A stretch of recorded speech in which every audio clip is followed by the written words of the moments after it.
హృదయపూర్వక నమస్కారాలు. రోజు గవర్నర్ గారి ప్రసంగంలో బడ్జెట్ సంబంధించిన ప్రసంగంలో గవర్నర్ గారు ప్రసంగిస్తున్నప్పుడు గత ప్రభుత్వంలో ఉన్న నాయకులు, వారి సభ్యులు చాలా హుందాగా గవర్నర్ గారు ప్రభుత్వం తరపున ఆయన సందేశాన్ని తీసుకెళ్తున్నప్పుడు వారు చేసింది ఏమాత్రం సబబుగా లేదు.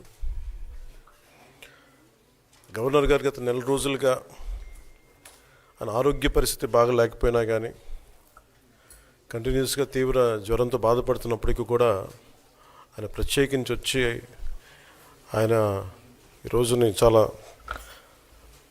ఘనంగా, చాలా బలంగా ఈ మెసేజ్ని ఇచ్చినందుకు ముందుగా గవర్నర్ గారికి మా ప్రత్యేక ధన్యవాదాలు. గవర్నర్ గారి ప్రసంగంలో వైసీపీ అగ్రనాయకత్వం కానీ, సీనియర్ నాయకులు కానీ, వారి ఎమ్మెల్సీ సభ్యులు కానీ గవర్నర్ గారి ప్రసంగం పత్రులు చించేయడం కానీ, లేదంటే వారు ప్రత్యేకించి డిమాండ్ మాకు ప్రతిపక్ష హోదా ఇవ్వాలి అనేది చాలా బలంగా మాట్లాడుతూ వచ్చారు. ఇది అడిగితే వచ్చేది కాదు, అది ప్రజలు ఇస్తేనే వస్తుంది. బేసిక్గా ఒకటి హయ్యెస్ట్ మెజారిటీ ఎవరికి ఉంది వాళ్ళు ప్రభుత్వం ఫామ్ చేస్తారు. వాళ్ళకంటే నెక్స్ట్ స్టేజ్ ఎవరికి ఉంటే వాళ్ళకి ప్రతిపక్ష హోదా ఇస్తారు. అంతేగాని గతంలో మేము ప్రభుత్వాన్ని పరిపాలించాం కాబట్టి మా ప్రతిపక్ష హోదా ఎవరికి ఇవ్వరు. కనీసం జనసేన కంటే కూడా ఒక సీట్ ఎక్కువ వచ్చినా కానీ వాళ్ళకి ప్రతిపక్ష హోదా దక్కేది. ఈ రోజున ప్రభుత్వంలో second largest party Janasena.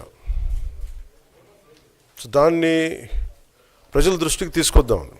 YCP నాయకులు వాళ్ళు చేస్తుంది ఏంటంటే మాకు ప్రతిపక్ష హోదా ఇస్తే తప్ప మేము అసెంబ్లీలో అడుగు పెట్టాం, లేదంటే ప్రసంగాలను అడ్డుకుంటాం అని. ఇది సరైన మెసేజ్ బయటికి వెళ్దాం. ఇది సరైన విధానం కూడా కాదు.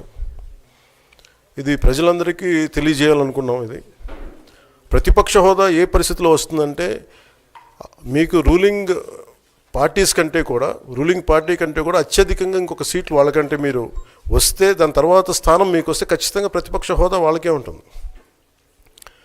21 సీట్లు ఉన్న జనసేన, 11 సీట్లు ఉన్న వైసీపీకి ప్రతిపక్ష హోదా ఎలా వస్తుంది? మేము వస్తే తప్ప మేము అసెంబ్లీకి రాము, ఇలా గవర్నర్ ప్రసంగాలను అడ్డుకుంటాం అనేది ఇది సరైనది కాదు. ఇది ప్రజలందరికీ కూడా తెలియచేస్తున్నాం ఈ సందర్భంలో.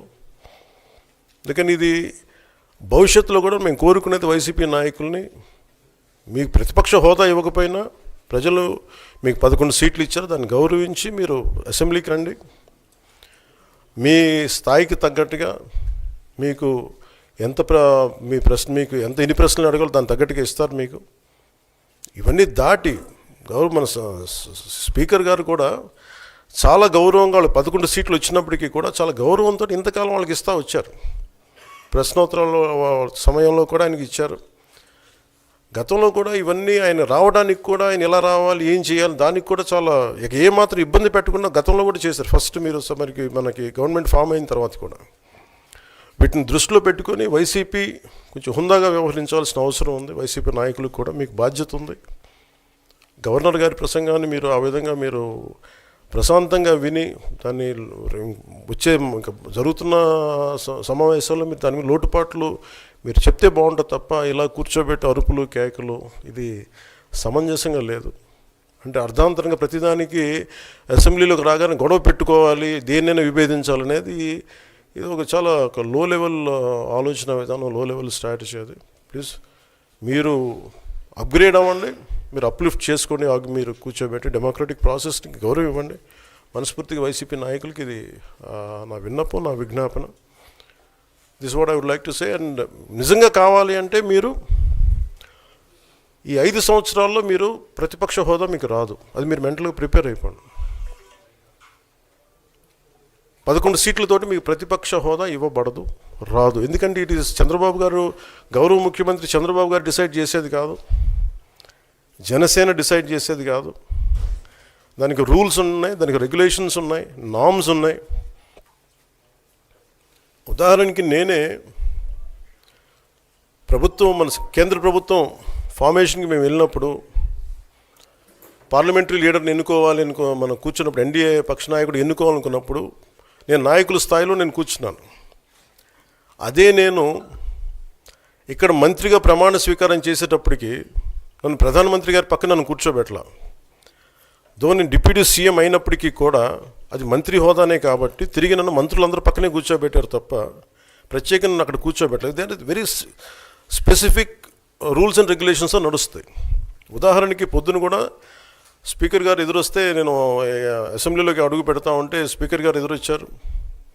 మనకి వచ్చి ఆయన కూడా ఆయనతో పాటు రండి అని వెళ్తుంటే ముందుకు తీసుకెళ్తుంటే నాకు అనిపించింది, సార్ ఇది డిప్యూటీ సీఎంకి ప్రోటోకాల్ ఉండదు, ఓన్లీ ముఖ్యమంత్రి గారు, స్పీకర్, మనకు కౌన్సిల్లో ఉండే చైర్మన్ ఆయనే మీరు చేయాల్సింది తప్ప ఇది మేము ఉండేది కాదని చెప్పి నేనే వెళ్ళిపోయాను. ఎందుకంటే మేమే ప్రోటోకాల్స్ బ్రేక్ ఎందుకు చేయమంటే మాకు లేని ప్రోటోకాల్ మేము అడగం. అలాగే వైసీపీ నాయకత్వం కూడా గుర్తించాల్సింది, ఇది మీకు హోదా ఇవ్వబడదు.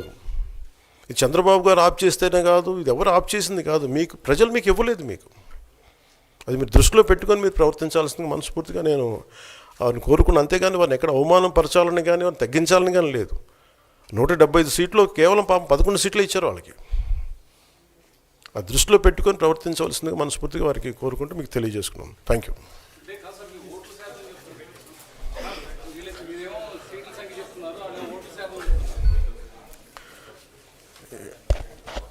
ఫస్ట్ అప్పుడు ఏం చేయాలంటే సార్, అప్పుడు జర్మనీకి వెళ్ళిపోవాలండి. ఇప్పుడు జర్మనీలో ఏంటంటేనండి, నేను జర్మనీ రిజల్ట్స్ కూడా ఇది వచ్చినాయి చూస్తా ఉన్నాను. ఎలక్షన్స్లో 25% వచ్చిన హైయెస్ట్ పర్సంటేజ్ ఆఫ్ వచ్చిన ఓటుకి ఇన్ని ఎంపీస్, ఇంత అసెంబ్లీ స్థానాలు ఉంటాయి వాళ్ళకి. 5% మించి తక్కువ వస్తే 5% ఓట్లు మిగతా వాళ్ళు పంచుకుంటారు. మనకు అలాంటి బెనిఫిట్ మనకు లేదు కాబట్టి మన రాజ్యాంగంలో లేదు. వాళ్ళు మంకు పట్టు పడితే they are free to go to Germany. Thank you.